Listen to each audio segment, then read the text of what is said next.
Ladies and gentlemen, welcome to the very first post-race analysis video of the 2022 NASCAR season. In today's video, we will be reviewing the 2022 64th Annual Daytona 500. My experience at the racetrack was a great one. I will share that with you, as well as what went down in Sunday's race, as well as the fallout from it, how the predictions went going into the race for myself, and a look at the fantasy standings at the end of the video. Like, share, and subscribe for more daily NASCAR content, because we are about to get into this one. You won't want to miss any more going forward. As far as this Sunday's race went, it was a banger. Sold out crowd in front of the Daytona International Speedway front stretch, sold out camping, and much more. Over 150,000 strong were ready for this one. And there it was. The green flag was in the air, and the 2022 NASCAR season was underway. Kyle Larson started on the pole, with Alex Bowman, his teammate, also in the front row for Wednesday night's qualifying session. And the dual winners sat in row 2 right behind him of Brad Keselowski and Chris Buescher. It was a beautiful day for racing, and we would see a lot of racing at that. Very few moments throughout the course of this race where we saw some single file racing. The field never really got spread out due to the timing of the cautions and not really having any green flag pit stops to go through in this race, unlike what we saw of the dual races on Thursday. When it seemed like drivers were trying to go single file, whether it was on the top or the bottom, they would end up just going double file with cars further back in the pack, trying to make moves as quickly as they could, not too long after the fact. The field would then endure green flag pit stops for really the first and only time in this race up to this point, and it was in stage number 1. About the halfway mark in the stage, teams decided to come onto pit road. Chevys pitting with the Chevys, Fords pitting with the Fords, and the Toyotas deciding to pit with the Chevrolet due to the fact that they were outran by not only the Fords all weekend, but the fact that they were outmanned in numbers as well. So with the pack flying on the pit road, somehow made it through without a caution there. There were 3 of 4 wide heading down into that 55-mile-an-hour pit lane from about 190 on-track race speed, roughly at least. And then soon after that, we would end up seeing our first caution of the day. Kaz Grala would end up having a tire coming off. Chase Briscoe actually got spun off the front bumper of Austin Syndrick due to Syndrick not realizing the caution was out. Therefore, they would then head for the restart. Couple laps after this restart, we had another caution for another tire coming apart on the 31 of Justin Haley, and that would open up a shootout to the end of the opening stage to decide the first stage points to be awarded in the 2022 season. We would reach the final green flag lap of the opening stage when the big one had flown out, and it was involving drivers Harrison Burton, Tyler Reddick, Ross Chastain, Alex Bowman, William Byron, and others. Kyle Busch was also collected in the accident as they were battling with 3 laps to go in stage 1 for the stage win. Harrison Burton had gotten turned off the front bumper of the 6 of Brad Keselowski after some major bump drafting. Up and over went Harrison Burton on his lid, getting drilled in the rear window by the 48 of Alex Bowman, and a hard hit to the inside wall as well for the 24 of William Byron head on at a high rated speed. Luckily, everybody was okay, and the most scariest crash of the Daytona 500 was luckily said and done without major harm being involved. And the stage 1 results ended up looking like this. Martin Truex Jr. had rounded out the opening stage and getting the first playoff point awarded of the 2022 season. Second was Brad Keselowski, the man who started that accident. And third was rookie Todd Gilliland. Fourth was Ricky Stenhouse Jr., just showing that he was up front for most of the race throughout, not just at the end, which we'll get to in a little bit. Joey Logano, who's strong in his dual race, had ended up finishing also inside the top 5 in that opening stage. Austin Dillon, Kurt Busch running 6th and 7th. Eric Jones in 8th, with the 2 Hendrick Chevrolets of Kyle Larson and Chase Elliott rounding out the opening stage of the race. Stage 2 would then restart following that first big one of the race, with the drivers that started, or I should say finished the opening stage, actually restarting towards the back, as we saw a lot of drivers stay out of the pits or maybe even take fuel only, leading for Eric Jones and Ryan Blaney to restart on the front row for stage number 2. In the blink of an eye, stage 2 rolled by as we didn't have a caution for incident accident throughout the entirety of the stage, unlike the fact in stage 1 where we ended up having 3 of them, but again, it was not called. Maybe 20 laps total combined in this stage. They were single file, and that was about it. When it looked like Ryan Blaney would jump out of line and try to control the pack, there would be other drivers to take the lead, like Brad Keselowski, even Eric Jones led for a little bit, and a couple others as well. And at the end of stage number 2, it was Brad Keselowski who was leading the way to the final lap of the stage. When he jumped out of line to make a pass on lap car Chase Briscoe, it was Joey Logano in the 22 and the rest of the field behind to stay to the outside, work with the 14 of Briscoe, and work past the 6 of Keselowski. When they were down the back straightaway, Joey Logano would try to bump trap the 14 of Chase Briscoe, working his way into turns 3 and 4, trying to just tandem with him, pull away from the pack, and get the opening stage win of the season. But they would pull too far out ahead, and Martin Truex Jr., the stage winner in stage 1, would come roaring off of turn 4, make the power move to the inside of the 22 of Logano, and he would steal the stage 2 victory by inches over Logano in a side-by-side photo finish to the stage. In result, Martin Truex Jr. would go on to sweep the stages in the Daytona 500. Joey Logano, who ended up having a top 10 in stage 1, would finish second in stage number 2. Bubba Wallace would end up third in stage number 2 as well. Brad Keselowski would fall back to 4th. Ricky Stenhouse Jr., another top 5 in stage number 2, just like he did in stage 1. 6th through 10th was Austin Syndrick, Chris Buescher, Kevin Harvick, and then the 2 Hendrick Chevys, or at least one of which at the back. Kyle Larson would end up 9th, and again, rookie Todd Gilliland in 10th. He scored stage points in both stages in the Daytona 500 as well. We would end up having another multi-car accident at the beginning of stage number 3, or at least towards the beginning, when a couple of the favorites, Joey Logano, Martin Truex Jr., were involved after the 8 car of Tyler Reddick, who was taken out in an earlier accident. And I don't know if maybe the damage from the opening big one at the end of stage 1 might have resulted in this mechanical failure, but some sort of a mechanical failure had shot him into the outside wall, collecting, like I said, both Truex, Logano, I think Jacques Villeneuve, who was a couple laps down, was also involved. Kurt Busch, who was on the lead lap at the time, was involved as well. And a tough break for those guys, ending their chances to win the Great American Race. Another accident would end up transpiring not that much further after that restart, when Kevin Harvick had gotten turned in the tri-oval after a bump trap from Kyle Larson. A little bit of a stack up in the outside lane, not only taking out both Harvick and Larson, also taking out fan favorite Chase Elliott and a couple others. Todd Gilliland, who was in the top 10 silently pretty much all day, like I mentioned, stage points at both stages, was also taken out in this accident. Eric Jones, who led laps at one point in the race as well, was also taken out, and Noah Gragson, making his first career start, also knocked out of the race in this accident at the end of the going, or at least with about 9 laps to go. And then we would soon see a red flag after that, so we can try to get as much green flag racing as possible in to the end of the Daytona 500. On the following restart with just 6 laps to go in the Daytona 500, it was the 2 Penske Fords on the bottom of Austin Syndrick and Ryan Blaney, with a couple of drivers on the outside who know how to win on the super speedways of Ricky Stenhouse Jr. and Brad Keselowski.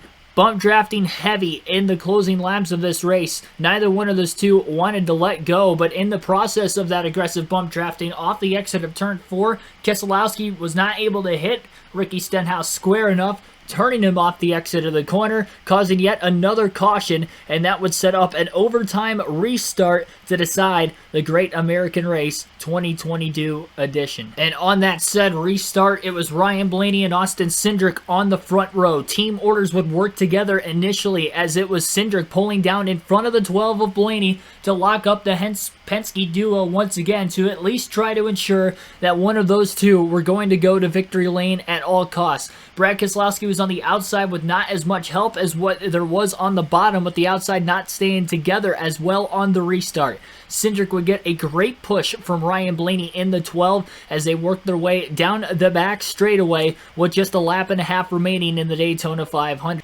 And as they came down the back straightaway on the final lap of the race, it was rookie in just his 8th career start, Austin Syndrick, trying to hold back the field. Blaney, who would get a last lap gasp on the inside, cut to the outside in front of Brad Keselowski into the tri-oval, trying to make a move before getting pinched into the outside wall by teammate Austin Syndrick. And then Bubba Wallace on the bottom lane made a late charge for the finish as well, and came up a half a car length short, as Austin Syndrick was able to win the 64th annual Daytona 500. A really historic race for many reasons, and to add on to the fact, having a rookie win the Daytona 500 in just his second career Daytona 500 start, and again his 8th career NASCAR Cup Series start, definitely a story that I will never forget, and I'm sure many other fans will never forget as well. And as the celebrations continued for for Austin Syndrick and company in that race team, Penske now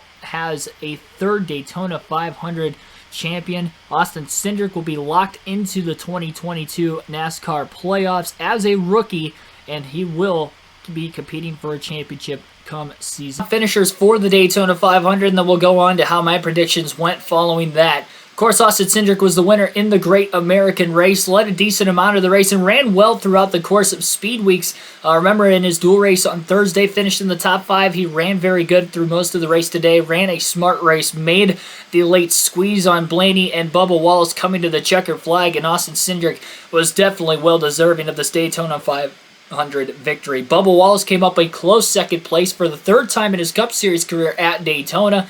He's going to be knocking his way into victory lane one of these times if he keeps putting on performances like that. Chase Briscoe, who nearly went a lap down at the end of Stage 2, would end up rounding out the race in the 3rd place position. Blaney, who was also up front, led a lot of laps throughout, scored stage points throughout the course of the race, and ran well in his dual race as well, ended up finishing in 4th. Eric Almirola would end up rounding out the top 5. Kyle Busch would come back from a wreck at the end of Stage 1, was involved in that first big one with Harrison Burton flipping. He would finish in 6th place. Great comeback performance for Busch and company. Michael McDowell, the defending Daytona 500 winner, would end up finishing in 7th. David Reagan, who came back to run just this race for the for the 15 car for Rick Ware Racing, would end up finishing 8th. Brad Keselowski, who ended up having a strong car all weekend, would be the leader of the most laps in this race, would finish 9th. And rounding out the top 10 was Chase Elliott. He was the only Chevrolet to finish in the top 10 in this year's Great American Race.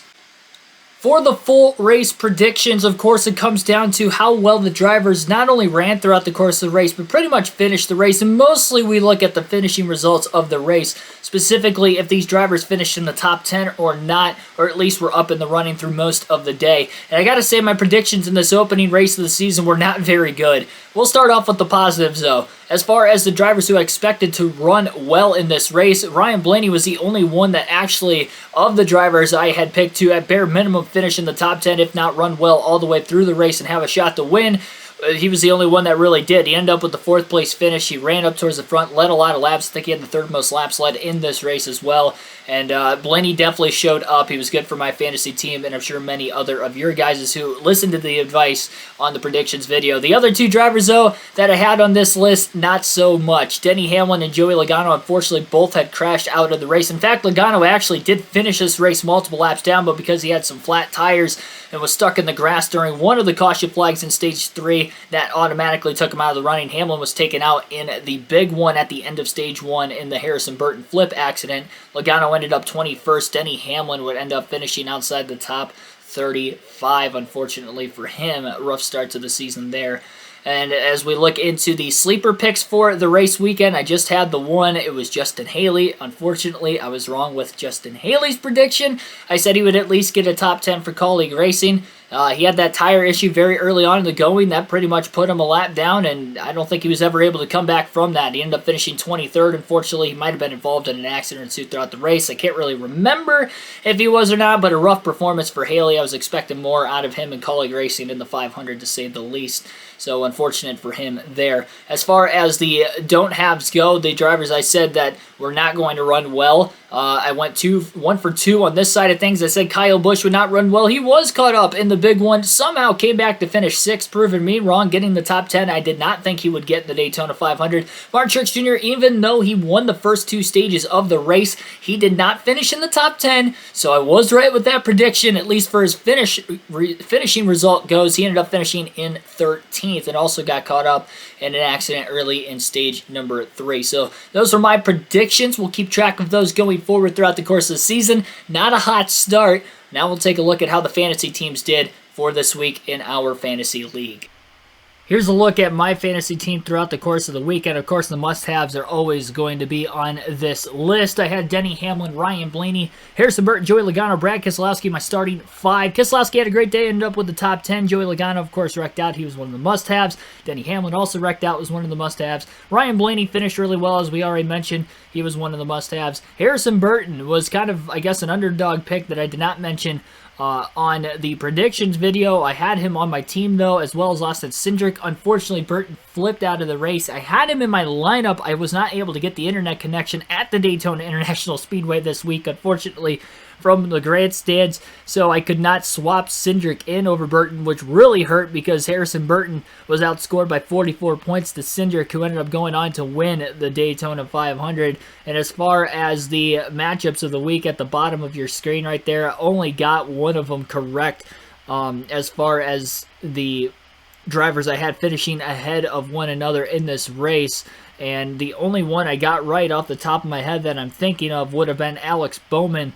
No, it wouldn't have been that one. Well, it might have actually been. I think it would have been Alex Bowman finishing ahead of William Byron. I could be wrong on that. It's not actually showing that. Which one I got right, which one I got wrong on this screen for whatever reason. But regardless of the fact, I only got one to the 4, so that's unfortunate right there. As far as this fantasy league goes, it looks like 12 of us played this week. There is the standings following the first week of the season. Again, you could join via the NASCAR mobile app or website. Go to the fantasy section, search for KRC League, KRC in all caps, space capital L on League. Free to join. All you need is your email if you are not already signed up. Again, if you were in from last year, you're automatically in this year. Shot to win 2 tickets to any NASCAR race if you're choosing in 2023. Those same rules were applied from last year. And as you see, our regular season champion from last year, Inside Uranus, picking up where he left off. He wins the Daytona 500 in our fantasy league, scoring 197 points. The Plow V3 sitting at 189. Jackson 123 at 183, rounding out the top 3 for this week. I ended up with 140 points. I'll be sitting 9th to start the season with going to Auto Club this week. If there's any crashes in my starting lineup like there was in the Daytona 500, I will not be able to swap them out likely again. I will do my best, but we'll see how the track internet will be next weekend. But thanks everybody for joining, for watching this video. Again, like, share, and subscribe for more daily NASCAR content. Don't forget to sign up in this fantasy league. It's a lot of fun. You won't want to miss it. And stay tuned for the predictions video for Auto Club later tonight. Thanks everybody. Appreciate your support. On the road to 10,000 subs. On the road to becoming a NASCAR commentator down the road. I will see you guys next time.